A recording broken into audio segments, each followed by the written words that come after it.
It's time for another episode of The Oil Stream with Dustin Nielsen and Tom Gazzola, presented by Popeye's Louisiana Kitchen.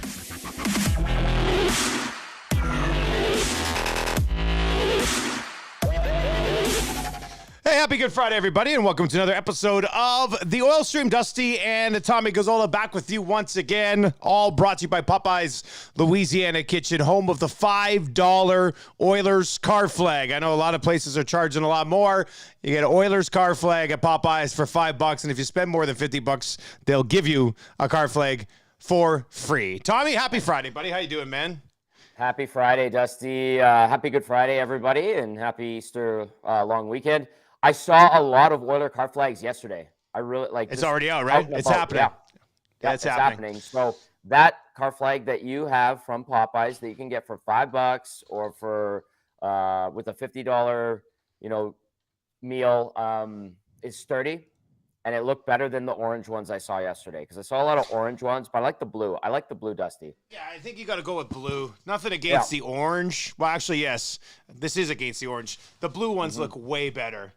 These ones look way better. Agree. And it's all about the snap. You hear that snap? That's good, it's buddy. good. You could catch rain in this thing. Like, let's say, for example, you're on a cruise ship and it sinks, and all you've got is this Oilers car flag with you, and you end up on a deserted island, and you're like, how am I going to secure water and drink it? You could use this to catch it and then drink it and keep yourself alive. I'm just stretching it a bit. Beautiful. But you could do that. That's science, and that's beautiful, and I love that you went there. I think a lot about surviving on deserted islands, buddy. So I've got that taken care of for sure. You're a weird dude, Dusty, and that's why I love you. Yeah, thanks, man. All right, Nielsen and Gazzola with you. You know, one thing that's kind of a story here is that, they've been playing so well. That's great. But, Tommy, they're really not playing much between now and the beginning of the playoffs. I mean, you're looking at a stretch of like 3 games over, 11 days, depending on when the playoffs start, 12 days? That's a pretty interesting way to enter the postseason, right? Like, very little chance of injury. Your guys, there's no reason to be tired heading into the playoffs. Outside of, and I wouldn't say they'd be rusty. They'd take the rest of this time. I really don't see a downside to only playing 3 games between now and the beginning of the playoffs. Well, it has been a weird schedule this year. I think they had 3 different trips to the Eastern time zone in like a 5-week span recently. And I mean, just for doing the pre and post game, like it feels like it's been a gauntlet. Like all season, It's been go, go, go, go. Like even the All-Star break, there's a small respite there, but it really felt like it wasn't a big gap. And then now, some people were asking about load management. They were texting into the Smash Hit Nielsen show yesterday and pre and post game, and they were saying, like, should they be resting up McDavid and Draisaitl? And honestly, I think the last couple of games, like you look at the time on ice, I think they have been resting them just by not rolling them out there every second or third shift. So add this into the load management, if you will, where they're not playing a ton. And I think whoever's banged up has a chance to get healthy, and it's kind of good, actually. And if people are wondering if maybe they're not going to be razor sharp, I do not think that's the case because they are still playing games. Just have these extra days in between. Kind of works out well. Yeah, it's really nice down the stretch for them. Lots of rest. Legs should be nice and fresh as you can be after an 82-game stretch, just because of the way things are going to go down the stretch for this team. I think they were golfing on this road trip. I think I saw, I think they were golfing yesterday. So, it's something to keep tabs on. Are you watching the Masters? Yeah, a little bit. I was watching yesterday morning and then kind of forgot about it, but I was dabbling in it a little bit this morning, so I'll be watching it today. Yeah, no, it should be pretty good. All right, Jason Demers called up. Let's dive into that with your Boston Pizza Appetizer. We're looking at Happy Hour 2 to 5, and then again from 9 until close every single day. Our next live on location, confirming a date in late April. It's going to be in flux a little bit because of whatever the playoff schedule ends up being, but it will be at the Boston Pizza on 170th, right next to West Edmonton Mall. Tommy, Cody Ceci back home from the trip with his wife expecting. Demers gets the call up. Give him his 700th career game here, I would think. Give him a good... He's the X Factor. Duh. That's it. That's it. He's the here, X Factor. He's here to stay. Over the top. Over the top. Yes, it is just to fill in. You didn't want to play him against the Kings because he's their weapon. And now, he comes in, gets game 700, and then gets 24 games in the playoffs. Clip that soundbite right there. Post it as an Oil Stream in 60 because we just nailed it. Of course, we're being completely facetious. Yes, it's like for him to get game 700 against his old team. Yeah. Obviously, him and Jay Woodcroft have a long history together. He's been a good soldier in Bakersfield. And this is an opportunity for the organization to do a guy solid. And you know what, Dusty? I'm sure he'll be just fine when he plays tomorrow afternoon. He'll get that game number 700. His wife and kids can go and visit and be in their old stomping grounds. It's just the organization doing a guy solid, and he'll be just fine. And for people going, why not Niemelainen? Relax. This is just a quick one-off thing. It's a good It's nice thing. as an organization to be in a spot to be able to do this for a guy. And also, by all accounts, and when he was first linked to the Oilers, anybody who'd been around him were like, one of the greatest dudes ever to have around your team, one of the best guys ever to have in a dressing room. And Tommy, when things get expanded a little bit for the postseason, do you think this is a guy who's around to keep things loose and just be around in the room and things like that? He is a guy that could be a black ace. It's interesting with the black aces when they're in town, like whatever the Condors are done, and these guys come up here and they have the ice slot after the main practice. Or sometimes they skate with the main group. It just depends on the day. Like he's not in the room, in the room per se. Like a lot of times the black aces are just skating and being ready just in case they need to be called upon. And the other guys, the main group is gone basically. But yeah, he has that rapport as being a really good glue guy. And that's part of why they signed him.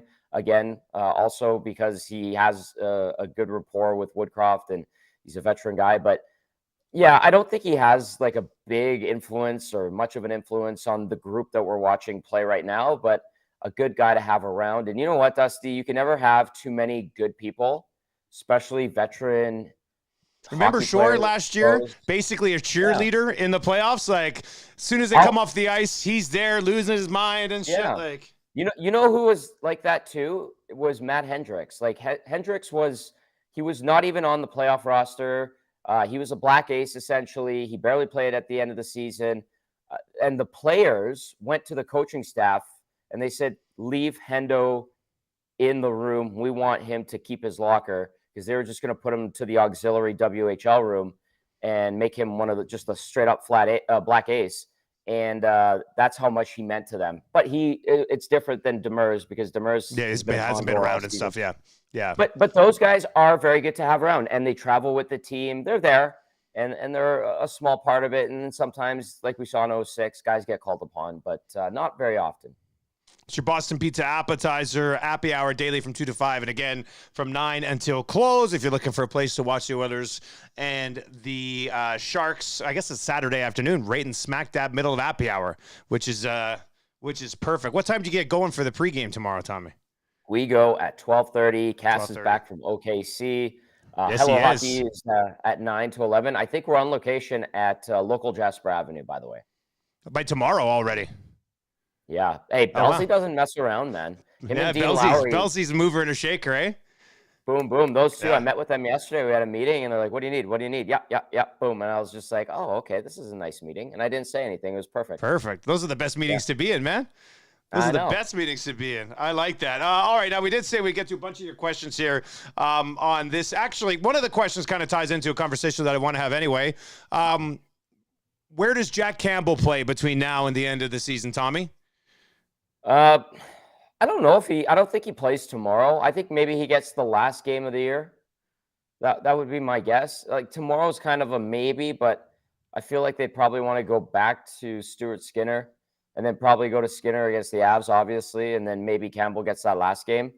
But it all depends on the situation. Do they want first in the Pacific? I think I was going to there's say, a from little like a bit of timing perspective, it'd almost be Yeah. like Skinner in the 2 games against the Sharks and Campbell against the Avs. Like if you didn't need it in any way, because then at least Skinner plays in a game. Because if Skinner plays against the Avs and then Campbell plays against the Sharks, Skinner's going a week between games heading into the playoffs, right? So I don't know. Yeah. I wonder if you go Campbell against the Sharks this week and then Skinner gets Colorado, San Jose next week to wrap. You could. Could be. I mean, listen, I know Campbell. He's won his last 4 starts. He had that shutout last Saturday. He played really well the other night. Maybe you can trust him against the Avs. Like my instinct says, no, don't mess with that anymore. But maybe they see it differently. I'm not sure where they're at with that. We'll keep tabs on that. Let's get into some of their questions here. Jeff on Twitter asks, what player do you see as the Pisani of the Oilers playoff roster this year? Who's that playoff wonder child, you know? Matthias Janmark. You love Janmark. You say Janmark all the time. You love that guy. Somebody texted in yesterday on the morning show, and they're like, Matthias Janmark has been outstanding. And I was just like, well, somebody said that he was the most important bottom 6 guy on the Oil Stream a couple of weeks ago. I don't know. I mean, chuck a dart at the dartboard and, pick a player. I think Matthias Janmark could be that guy.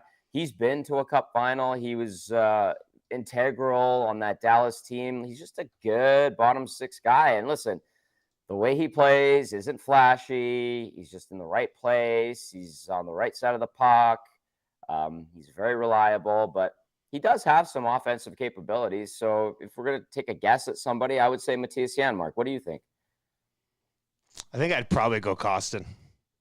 I'd Really? go Costin. Yeah. Yeah, I think right. I'd go Costin. Rob Barry on the live stream says, agreed. Janmark is just a solid pro. Haven't had a ton of these guys in the bottom 6 over the last 8 years. Yeah, he's got 8 goals. He's only got 8 goals this year. Yeah. But, I think he had 4 during Dallas's, let me double check on this. Or with Vegas, he had 4 in the playoffs. The year before, last time he was there with Dallas, he had 1 goal in 26 games. And also, did you know on his Hockey DB page that his name's listed Matthias Janmark Nielin? Yep. Yeah, he's one of those hyphenated names, but he only picked one. So he's dropped the – wow. Huh. Imagine if like it was Magnus just Pajärvi Svensson. Ryan Nugent. That'd be very – Weird. very, Ryan Hopkins. MPS. Yeah, Ryan Hopkins. Just doesn't work well. Right? All right, let's get to some other ones here. Holloway, call up in the playoffs, Tommy. Does he factor in? Somebody's wondering about that. Unless somebody gets hurt, no. And not to take away from him. Like they still need to find a way to get Ryan McLeod in. Seriously. That's right. And Shore's been playing well. There's a guy that's actually been a good 13th forward, even though, they've been down a guy for a lot of this season or a couple bodies on the roster. So, I would even slot in Holloway above Shore, but I don't know if they trust Holloway the same way they trust Shore, veteran guy, and they still have a couple guys that, that are ahead of Holloway. But it would be impossible to trust those guys in the same way, right? Because they're totally different players, right? So Holloway's time will come. I think an injury would be his ticket in, but right now with everything the way it is, not yet, right? All right, let's get to this one. If they can actually win the division, it's going to be tight now after Vegas last night. 3 points up, just 6 points left for grabs. They need Vegas to basically only win 1, and the Oilers would have to win out, so it's not going to be ideal. But if they can win the division, would you rather Winnipeg or Calgary? That comes from BK Oil. I like it. Thank you, BK Oil. Give me Calgary, man. I'd rather play Calgary too. I'd rather play Calgary too, even though Winnipeg's limping towards the playoffs, and the Flames are only kind of working their way into the playoffs. I think I'd rather see McDavid and Draisaitl go up against them and questionable goaltending than Connor Hellebuck's ability to stand on your head and steal a series. I'll tell you what, Dusty, on top of what you just said, it was a lot of fun for 10 days last year. And this province was on fuego. I love the vibe being down in Calgary. Up here was crazy. Like all of it, you could just feel it. It was amazing. And I selfishly like that, and I think the Oilers would win that series if it did happen. And I will stand by my selfish desire for an Oilers Flames first round matchup. I did think in every way with the the vibe here and the Battle of Alberta and the matchups themselves. I think in every way, Calgary would be the preferred matchup. But hey, if you're watching on the live stream and you disagree, feel free to chime in the say something comments section. This is a good one from David Miller. I actually went to kindergarten with a kid named David Miller. It's not this guy though. It's not this guy. Okay. David Miller, the David Miller I went to kindergarten with, was like a genius. He could fully read in kindergarten. He could do math in kindergarten. Like when we got to grade 2, there was this program called the Stretch Program where they take all the smarter kids and like evaluate them even and like move them further up. Miller was a genius. Genius, this guy. I worked with a David Miller in the Costco Tire Center on Yellowhead Trail on 149th. He was not a genius, but he was a good dude. I wonder if this is that David. I hope it's not. He just said he's not a genius. No, he's a great guy. He was fun. He was great to work with. But we were not having Mensa meetings in the tire shop together. I remember I did pretty well in like elementary school. I was relatively smart myself. And in grade 3, I got invited to go to the Stretch program. Nice. And I got in that group with everybody. And I was just like, I'm not supposed to be here. Like you guys. And there was what was the other one? Grade 11. Or grade 12 English class. They put me in like honors English. And I didn't want to be in honors English. They had to move some people into honors English. So they moved me into honors English. And I remember sitting down in that class and they handed out a novel. And they're like, all right, you're all very high level readers. Let's read this by Thursday. And then we'll discuss it. And this was like on Tuesday. I was like, what the fuck are you talking about? I went straight to the counselor and was like, you got to move me back to regular English because I'm not reading a novel every 3 days in grade 12. Like, there's no chance. No chance. You know what? I took my Uncle Diego's advice when it came to school. Uncle Diego always said, aim low and achieve. And I achieve. Anyway, the question from David Miller. We totally got sidetracked there. No, how many times can you use the Oilers playoffs excuse with the wife to get out of doing things? How much is too much? There's no such thing, David Miller. Not every in playoffs. Time. In this market? Come on. Yeah, I would be surprised if a lot of the better halves aren't like all in with their husbands. I see a ton of women, girls, girlfriends with their boyfriends, husbands. Everybody's on board. Partners, like at Ice House. Let's use that as an example. Like the women sometimes are more into it than their guys. Like, so I would say there's never a time where you cannot use that excuse. Go for it. Just use and abuse it. I am someone who has never maintained a long-term relationship with a woman, so keep that in mind. It's turn and burn, baby, and that's terrible. It's gonna be tough for me.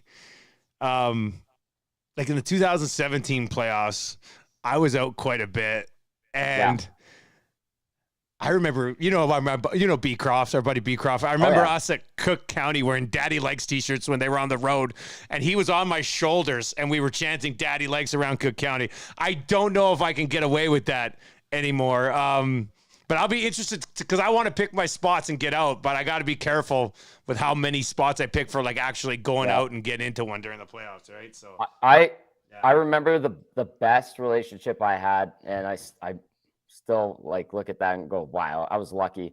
It was a player's ex-wife, and she just knew. She knew the schedule, and she's like, all right, you're away. I don't care. I might join you. We might party after.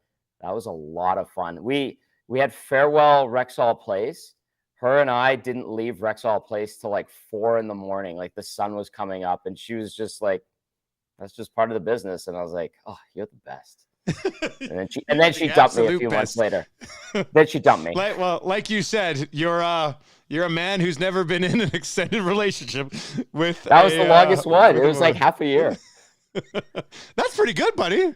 Half a year's not bad. Half a year's not bad at all. Let's get to this question from Fanny Pack Freddie MD.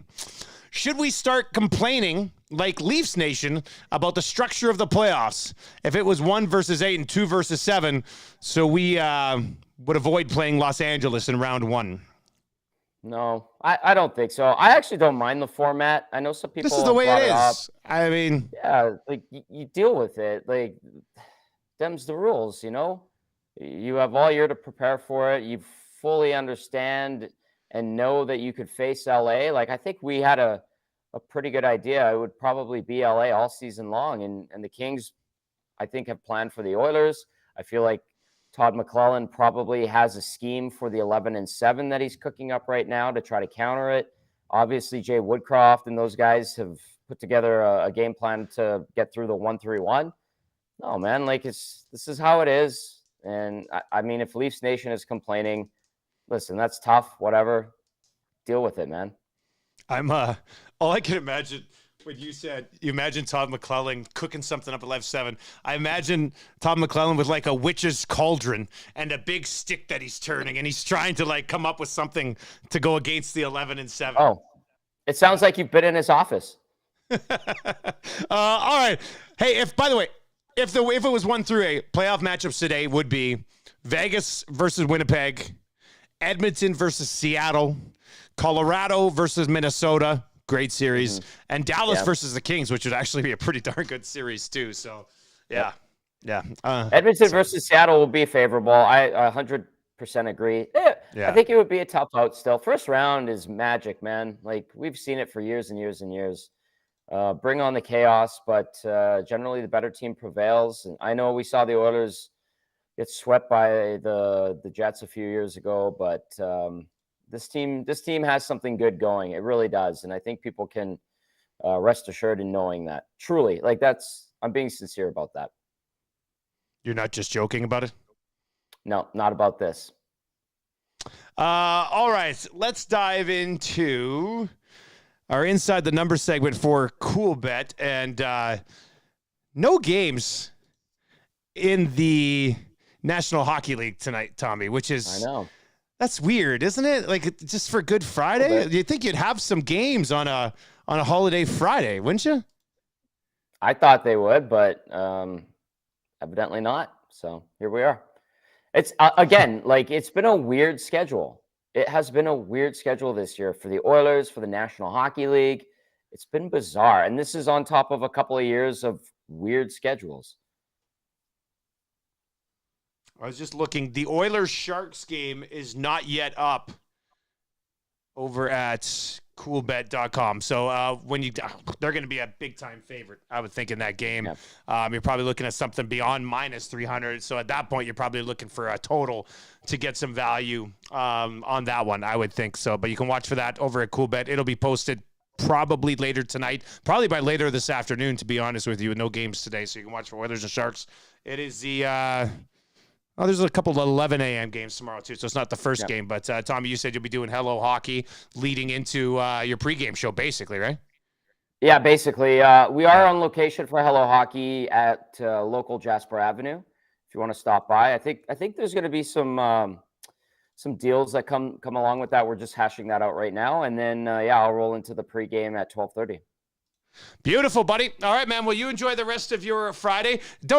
I wish I would have recorded the first 2 minutes of us before we went, because you had a great night last night. I'm saying if you go out and do that again, buddy, enjoy yourself, all right? I will not be doing what I did last night tonight. I'm just going to say that. All right, get us out of here, sometimes I talk myself into good situations, and I think I just did that last night. Whoops. Good. With that being said, thank you for tuning in. Happy Easter. Happy Good Friday. We will talk to you tomorrow. Dusty and I will see you next week right here on the Oil Stream. Like, share, subscribe, smash that thumbs up button. Have a great weekend, everyone.